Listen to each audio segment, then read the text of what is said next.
Ya, nomor satu jelas menaklukkan diri ya kepada mandat Tuhan gitu. Tuhan itu suruh apa dari kita punya kelebihan ini. Dan prinsip kita selalu di awal ya, apapun tentang harta, orientasinya harus harta surgawi. Itu salah satu prinsip kita.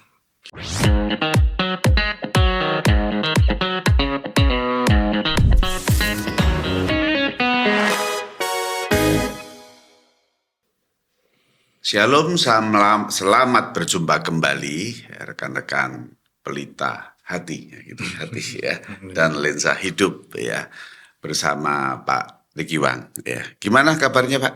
Baik, puji Tuhan Pak. Baik ya. Timur Tengah seru ya. Rame sekali. Wah, itu memprihatinkan. Nggak tahu bagaimana nanti jadinya ya. Kita perlu berdoa saudara. Yes. Ya, hanya karena Timur Tengah seluruh dunia tuh kacau balau ya. Saya tuh membayangkan gini, bisa enggak sih katakan Timur Tengah tuh pusarnya bumi ya kan, apapun itu ya. Nah, kali ini kita mau bicara tentang investasi ya. Jadi Tuhan sudah berkati semua ya. Dan puji Tuhan duitku semakin banyak gitu ya. Dan ketika semakin banyak ya pasti akan dikembangkan lagi kan. Right. Nah, kita mau membahas yang kali ini investasi ya, saudara, investasi ya. Mau investasi ke Timur Tengah?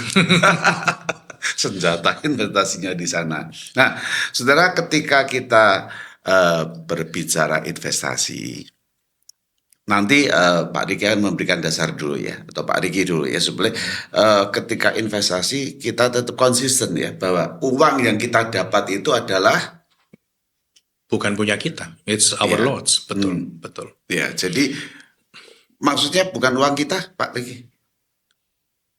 Perlu diingatkan bahwa ketika kita punya surplus, itu kan awalnya karena Tuhan beri pendapatan dulu, lalu dengan dari kecil, dapat gaji, dapat klien, dapat project, semua mulai meningkat, lalu kemudian dia bisa atur pengeluarannya dengan wise, bijak, maka mulailah surplus.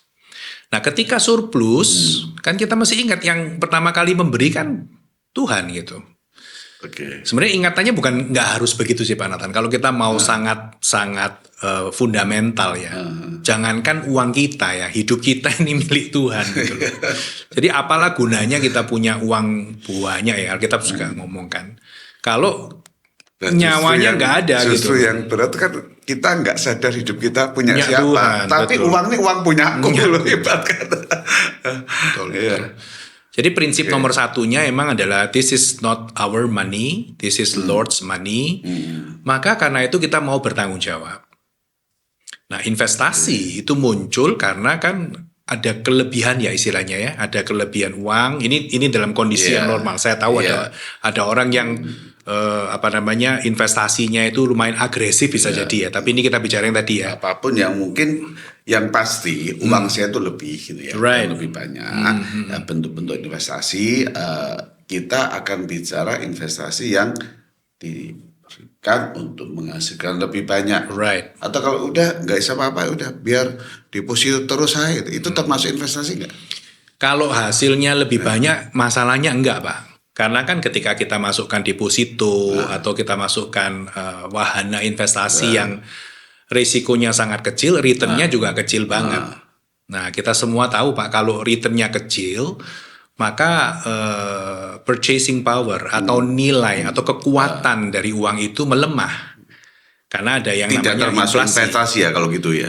Kalau kita mendefinisikan investasi dengan hasilnya harus lebih besar atau paling tidak sama nilainya, ya berarti enggak, Pak. Itu benar-benar kita sadari ketika kita tabung, tahu bahwa inflasi ada di depan mata. Plus kalau kita sering bepergian ke luar negeri atau kita sering membeli barang dari luar negeri, nilai rupiah kita unfortunately nggak tambah kuat. Tapi kalau yang dulu cukup lumayan loh Pak, diinvestasikan, ditanam di apa, atau juga kita misalnya beli emas lah, termasuk investasi? Masuk. Ya, masuk. Karena nilainya luar biasa. Bisa jadi lebih besar. Ya. Bisa jadi lebih besar. Kalau kita bandingkan dengan 10 tahunan yang lalu gitu ya, waktu itu sak gram ya 500.000 Pak. sekarang bisa 2, something gitu ya. Tapi ya itu tanah ya, termasuk betul, tanah. betul. Cuman ya itu, apakah Christians gitu ya, orang percaya itu ketika invest semata-mata orientasinya adalah it has to be bigger, it has to be semakin melipat gandakan uang kita gitu. Atau sebenarnya ada orientasi yang lain yang harusnya yang dikejar gitu. Ya mungkin saudara bisa sudah dengar ini bisa enak nggak enak gitu ya. Ya kan. Jadi kalau investasi itu hanya memikirkan hasil, ya. Yang penting saya tanami dapat berlipat-lipat ya. Ada ayatnya kan 100 kali lipat gitu ya. Itu yang dipakai gitu ya. Tapi menghalal cara ya nggak peduli apapun ya. Yang penting saya dapat. Yang penting saya kumpulin. Itu memang untuk saya tuh uang saya dan saya kembangkan. Itu sudah umum orang dunia. Ya, kita bukan begitu. Right. Kita bukan begitu ya. Karena uang ini adalah uang Tuhan ya. Kalau Yakobus mengatakan kan kamu mau pergi ke kota sini, ke kota sana, berdagang ini, berdagang itu ya.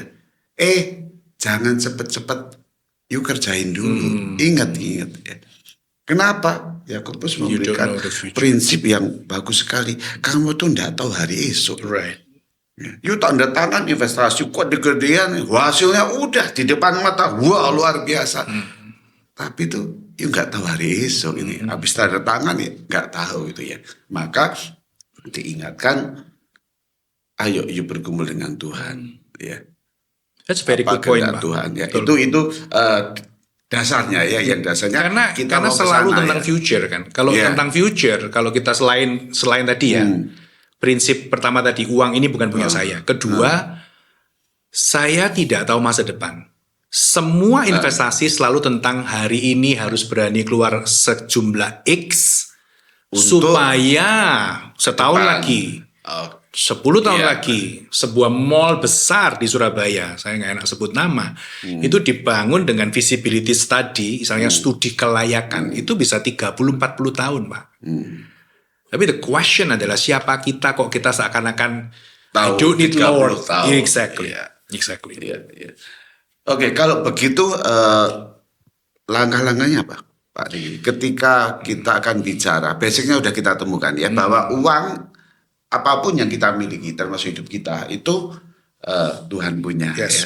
Kita tuh hamba yang ya saya percaya Pak Riki juga sama-sama mau kan. Tuhan berkata, hai engkau hambaku yang setia dalam mengerjakan ini. Nah kira-kira apa?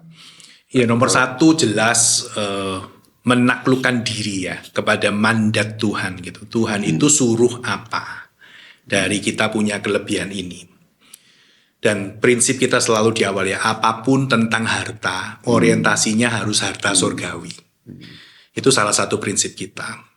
Oke, sampai sini dulu. Menaklukkan diri ya kepada Tuhan ya. Itu bentuknya apa sih?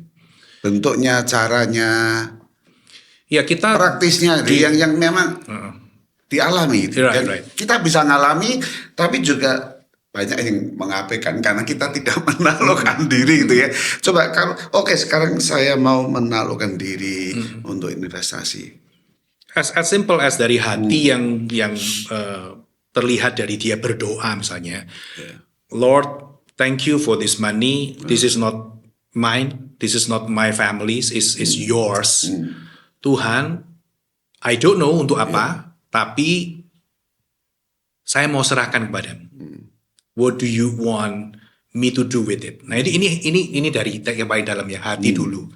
Nah sesudah itu dia tentu saja akan berinteraksi dengan orang lain. Kan sudah ada wahana-wahana, bayangan, gambaran dengan siapa, apapun, dan tiap bagian bisa dihitung dengan baik. Nah, ketika menghitung itulah yang sebetulnya menaklukkan diri itu. Seterusnya bukan semata-mata dihasilkan. No. Ya, walaupun, jadi setelah itu Tuhan pimpin ketemu ini ya mungkin nggak ada yang ngomong ketemu ini gitu ya. Tapi dalam pergumulan kita bisa diajak, dibukakan ketemu dengan orang tertentu. Oke, dialog, ngobrol, ngerti investasi, belajar investasi. belajar tentang pasar. Semua orang yang ingin mendapatkan uang kita dalam bentuk investasi, Pak Nathan, itu kalau dia sampai menjadi orang yang tidak jujur, it will be very scary for us gitu. Nah, tadi Pak Nathan mengatakan, lalu prakteknya seperti apa? Ya sudah, every step of the way, ketika ketemu dengan orang, selesai itu, baik Pak, saya pertimbangkan dulu ya. Ya malam itu gumulin. Tuhan, ini ada si A, dia mempunyai wahana kayak gini. Termasuk juga nanti juga ada si B, si C, gitu kan? Ya. Possible. Secara dramatis saya bisa katakan ya Pak, misalkan ya, secara dramatis. C akhirnya masuk dalam 2 pilihan, katakanlah ya, setelah sekian banyak yang lain-lain kita sudah sortir risiko dan returnnya dipertimbangkan. Tinggal 2 nih.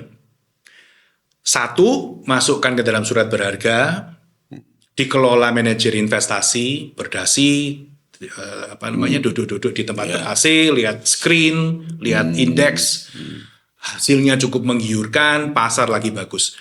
Sebelah kirinya ini seorang anak muda, jago masak, nggak punya modal. Dia, saya dramatisirkan, dia baru percaya Tuhan. Dia butuh modal. Return kita nggak tahu, karena orang ini belum pernah berusaha. Secara hitung-hitungan Pak, kalau kita pilih anak muda ini, kita dianggap bodoh. Pasti. Tapi karena sama sekali prospek perhitungannya nggak ada. Nggak ada. Ini jelas-jelas big risk. Walaupun dikira-kira udah masakannya enak, ini laris sehari piro gitu ya mesti. Ya. Tapi ya itu tadi gitu loh. Kita mesti bawa ini kepada Tuhan, bukan karena saya mau dibodoh-bodohin atau dipuji-puji dunia gitu. Saya mau tahu Tuhan, which one do you want me to put my money? Di mana gitu. Kalau Tuhan bilang ke anak muda itu, do it. Jadi ini secara saya ingat Pak, ada rekan sih lebih senior ya, udah bos gede gitu ya. Ini bersahabat ya. Memang dijak investasi, tapi buka kasino Pak. Dan dia kata ini resmi kasino, bukan gelap-gelapan. Resmi kasino. Ya, untungnya itu hitungan cuma 3 tahun ya, udah dapat berapa gitu ya. Tapi satu saat dia bergumul, Tuhan, saya tuh aktivis, saya tuh panitia KKR di mana-mana, wah teman-teman saya hamba Tuhan luar biasa. Dia bilang, yuk nggak kerja. Duduk manis. Iya, udah, yuk kasih duit aja. Ya, kalau yang berdosa nanti aku yang berdosa. Hebat kan, kepancingan. Tapi dia betul, dia bergumul, dia kata Tuhan, ini uang. Uang Tuhan, yang kebetulan ada program KKR itu gede-gedean. Ya. Waduh, ini kasih ini program KKR itu kan ya udah hilang gitu ya. Tapi ketika dia kasih, loh ini investasi apa ini? Luar biasa. Tolak. Dan tolak dia pecah, persahabatan yang dari lama pecah ya. Tapi akhirnya dalam kurun 3 tahun, wah, dia tuh usaha diberkati luar biasa, dia jatuh.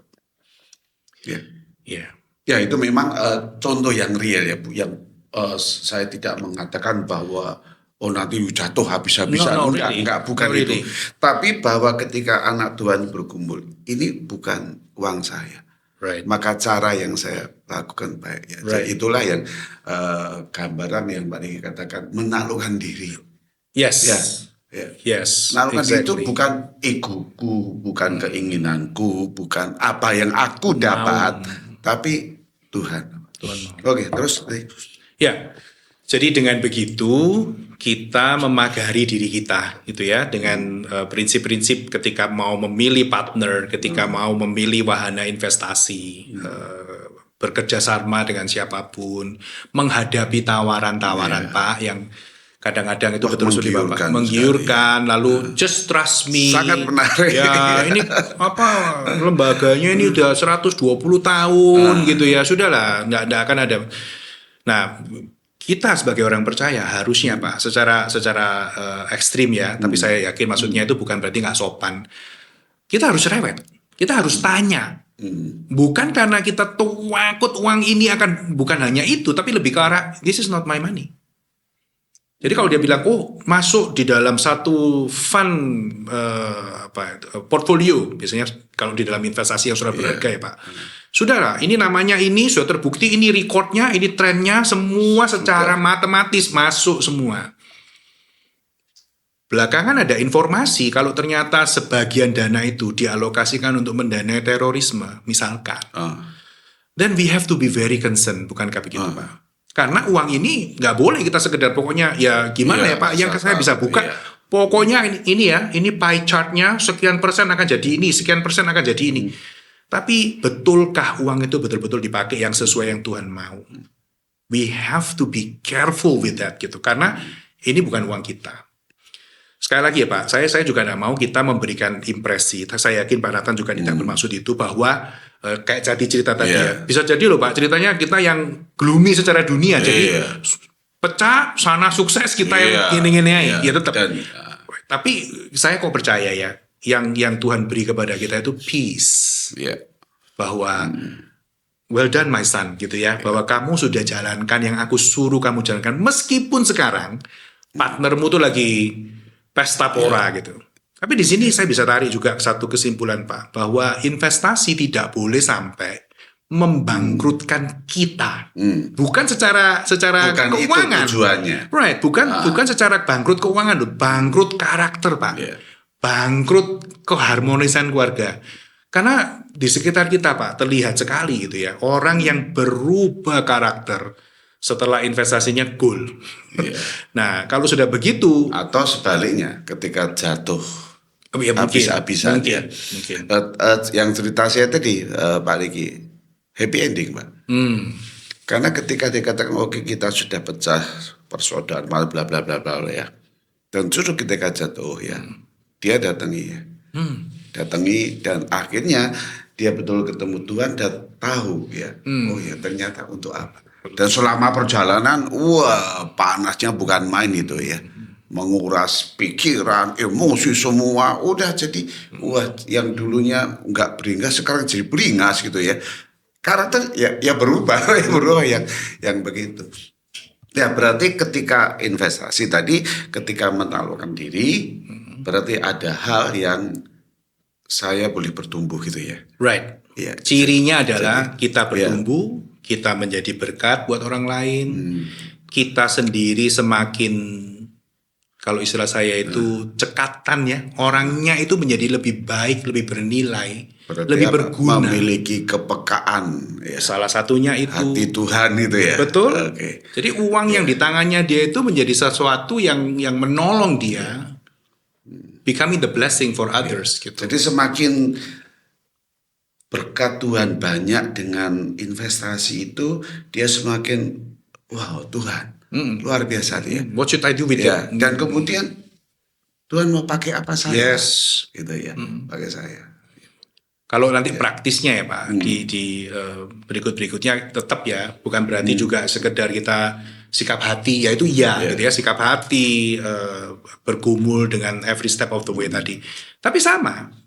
Seorang Kristen yang hati-hati dengan uangnya Tuhan, dia akan belajar dulu, misalkan pasar lagi seperti apa, what happened in the market, pasar ini lagi seperti apa. Jadi setelah sadar mandatnya, Tuhan mau apa, study pasarnya kayak apa, bukan ngawur gitu ya. Berarti tetap you have to learn. Ya betul menggunakan akal kita dengan baik ya. Apapun melihat pasar, keuntungan apapun lah ya. Ilmu, market. Kan kadang-kadang ada yang soalnya kalau nggak belajar ya Pak ya, akhirnya cuman bondo gini, ya sudah, box suku bilang main saham itu setan gitu ya. Sudah, that's it. Oke. What do you mean by that gitu. Kalau dengan investasi saham tidak pernah belajar tentang perusahaan itu, tidak pernah baca laporan keuangan, hanya betul-betul seperti ahli nujum gitu ya, beli diem berharap naik. You are not being responsible. Tapi ketika kita invest dengan belajar, cari tahu, mengikuti perkembangan, belajar marketnya, I think you are being responsible. Jadi selain pasarnya, juga pelajari model bisnisnya Pak. Ketika orang cerita, semua orang yang sedang, sekali lagi ya, semua orang yang sedang menantikan investasi uang kita, definitely dia akan bilang, ini lagi bagus, ini lagi cuan, ini lagi. Justru kalau saya akan tanya, oke, kalau memang sangat bagus ya, ayo berapa tadi? 100 juta Pak Riki. Oke, 50 uangmu. Kan bagus. kan lagi bagus. Ini mampu lu uangmu. Nah kalau dia mulai goyang itu berarti kamu ada sisi yang diragukan. Nah kita kalau ini kan strategi jebak untuk lihat benar enggak itu ya. Makanya karena gini Pak, bicara bagus sudah trik itu ya. Kalau diajak bukan aja, tapi ayo yuk sama-sama gitu ya. Kamu ngotot harus invest kan, bagus toh. Ya oke, wis 30% wis uangmu gitu ya. Trik bagus loh dia. Tapi begini, kita membicarakan ini Pak, bisa dua sisi. Bisa kita yang kelebihan uang, maka kita butuh investasi. Bisa juga mungkin ada profesional Kristen yang sedang bekerja di perusahaan investasi, biarlah kita menjadi orang yang menawarkan investasi dengan jujur, bukan juga polos, nggak ngerti produk terus jelek-jelekan produk sendiri ya bukan, tapi dengan fair katakan, kayak tadi Bapak katakan ini Timur Tengah lagi ini kita nggak tahu, semua lagi minta returnnya besar karena risikonya tinggi gitu. Justru kita ketika tulus cerita seperti itu, we don't know, ya kita bilang we don't know. Kalau saya jadi seperti itu, saya akan bilang, mau saya sih ya juga ikut 30% gitu. Tapi dana saya nggak nyampe. Make sense kan? Bisa enggak tetap sebetulnya ketika kita berinvestasi dan investasi itu saya pertanggungjawabkan kepada Tuhan karena ini memang uang Tuhan. Saya memang harus jadi orang yang cerewet. Kritis. Ya, cerewet, kritis terhadap apapun yang ditawarkan atau aku yang mau menanam itu. Ya. Right. Sehingga antara pilihan ini enggak ya yang bukan sekedar untuk besar untuk tapi kesempatan yang Tuhan berikan mana tunjukkan itu. Walaupun mungkin ambil ini enggak hasilnya tidak seperti ini ya.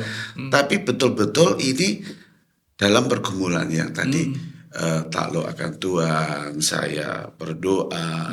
Jangan lupa firman Tuhan kan ya.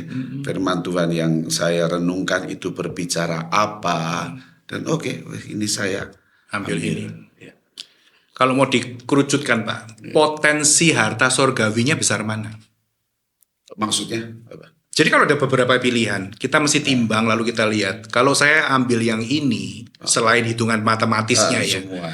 Apakah ada cerita nih bahwa si yang menawarkan ini sedang punya anak, anaknya lagi kuliah, ini saya dramatis ya, dia kuliah sekolah teologi misalkan gitu, maka saya akan condong sudah ke dia. Kalau saya tahu misalkan orang ini betul-betul ya bukan gimmick ya, bahwa apa yang dihasilkan sebagian akan lari ke pekerjaan Tuhan misalkan, maka saya akan condong meskipun mungkin return yang dia janjikan nggak besar. Bukan sekedar nge-pro Kristen sama Kristen loh ya, no, not like that gitu. Tapi kita benar-benar memikirkan saya pilih yang mana. Kita mau takluk sama Tuhan tuh bukan sekedar Tuhan tuh kok jadi apa itu? Jin kekayaan yang ngasih tahu pilih yang ini karena untungnya enggak, tapi Tuhan bilang pilih itu. Loh Tuhan, returnnya kecil loh. Iya, tapi anaknya dia lagi butuh uang. Pilih itu. Kurang lebih seperti itu. So you will say, okay, that's it.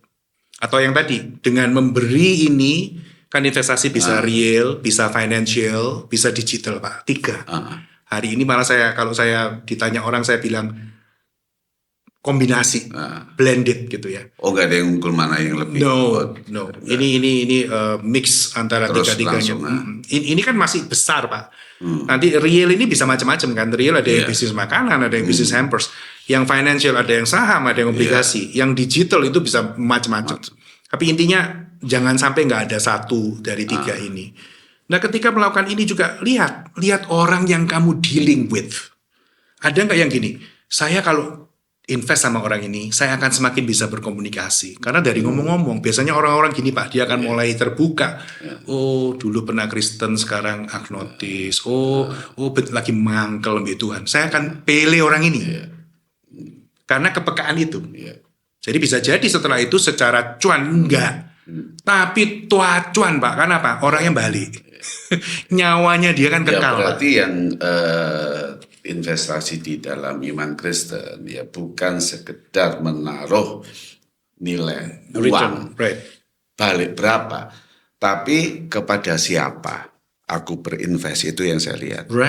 Dan juga hasil dampak yang saya dapatkan itu untuk siapa? Yang non finansial, dampak non finansialnya. Sehingga ini memang betul untuk masyarakat suatu kampung yang mungkin nggak kenal Tuhan, saya bisa jadi kampung yang bersih, yang kita dandani semuanya. Loh itu yang memang uang Tuhan. Ya. Oke, luar biasa ya. Ayo kita investasi. Nanti detailnya tanya Pak Riki ya. Ya, jadi makasih Sama-sama, Pak Riki. Jadi kita melihat saudara bahwa ketika kita bekerja, don't worry, jangan khawatir kalau saya berjalan dengan Tuhan. Karena saya menjalankan uang Tuhan, maka saya mampu berinvestasi dengan baik. Dan ketika saya berinvestasi, sukacita itu ada. Ya, sukacita, berkat, kedamaian, ya, diri saya dengan keluarga, dengan rekan kerja, dengan partner, siapapun, bahwa ya bis damai tadi itu betul-betul saya rasakan, dan hasilnya hanya untuk kemuliaan nama Tuhan. Terima kasih, Tuhan berkati kita.